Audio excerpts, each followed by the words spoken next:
When I observe human behavior patterns, one variable consistently emerges as the determining factor between success and failure. It isn't talent, it isn't intelligence, it isn't even opportunity, it's discipline.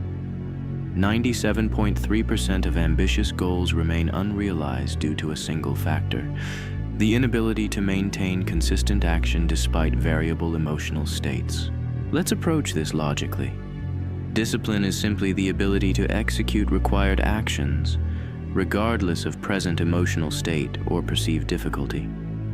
It is the fundamental algorithm that successful individuals run daily. The data suggests that the correlation between consistent daily actions and achievement approaches 100%. Yet most people operate on emotional impulse, a demonstrably unreliable system. Consider the evidence.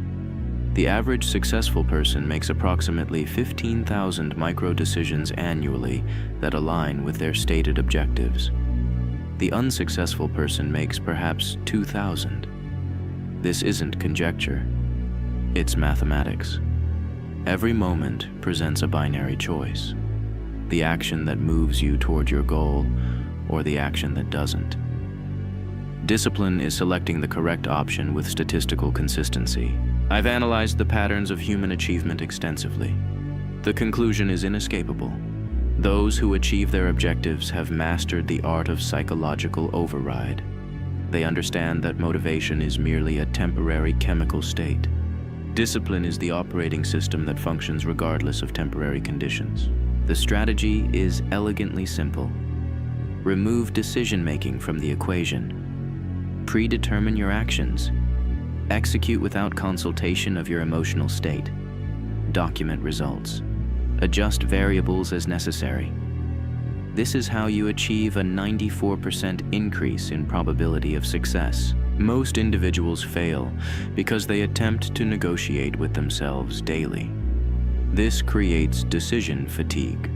Approximately 35% of your cognitive capacity wasted on choices that should be automated. The disciplined mind conserves mental resources by eliminating unnecessary decision points. Consider implementing these evidence-based protocols. First, establish non-negotiable daily actions aligned with your objectives. Second, execute these actions at precisely the same time each day, creating neurological anticipation. Third, document execution with binary success-failure metrics. Fourth, analyze patterns of failure to identify environmental or psychological triggers. Fifth, systematically eliminate variables that disrupt execution. What separates the exceptional from the ordinary isn't what they know. It's what they consistently do when no one is watching. When the motivation subsides, when the task seems pointless. Those moments, the ones that appear insignificant, constitute approximately 88.7% of your ultimate outcome. The evidence overwhelming suggests that discipline isn't merely helpful for achievement. It is the primary causal mechanism. Without it, potential remains theoretical. The equation is straightforward. Consistent action over time equals inevitable results. Any other approach defies mathematical probability. I've calculated the variables. I've examined the evidence. I've deduced the patterns. Discipline isn't mystical. It's statistical. It's the most reliable predictor of achievement we have. The question isn't whether discipline works. The question is, are you willing to implement a system that has a near-perfect correlation with achievement, regardless of how it feels in the moment?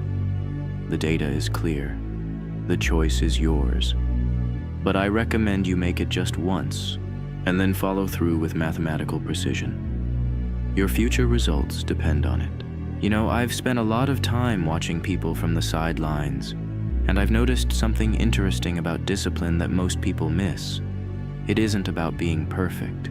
It's about being consistent when it matters most. Think about the last time you felt truly proud of yourself. I bet it wasn't when things came easily. It was when you pushed through something difficult, when you showed up despite every excuse not to. Here's the thing about discipline that nobody tells you. It gets easier.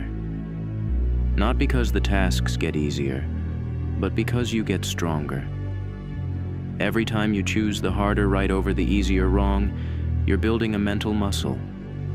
You're telling yourself a story about who you are and what you're capable of, and your brain is listening. Imagine waking up 6 months from now, a year from now, 5 years from now.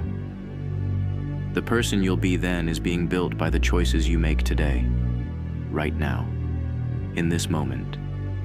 That future version of you is cheering you on, hoping you'll make the choice that helps them, because they know something you might not fully understand yet.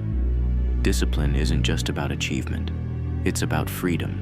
True freedom isn't doing whatever you want whenever you feel like it. That's just being a slave to your impulses.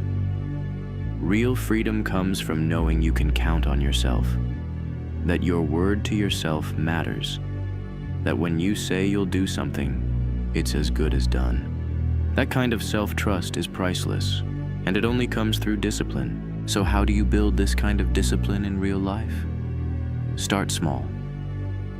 Ridiculously small. So small it seems almost pointless. Promise yourself you'll do 1 push-up a day, or write 1 sentence, or save $1. Then keep that promise to yourself like your life depends on it, because in a way it does. I struggled with discipline for years. I'd start strong, burn out, and wonder what was wrong with me. The cycle seemed endless, until I realized I was trying to change too much at once. I was trying to become someone else overnight, instead of becoming a slightly better version of myself each day. When I finally understood that discipline isn't about perfection, it's about recovery, everything changed. This is the truth about discipline that will transform your life.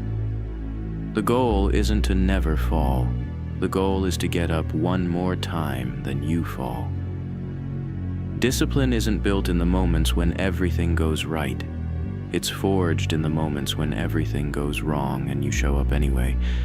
That's what separates those who dream from those who achieve. Not talent, not luck. Just the quiet decision to keep going when giving up would be easier. That's all discipline really is. And that's something anyone, including you, can master.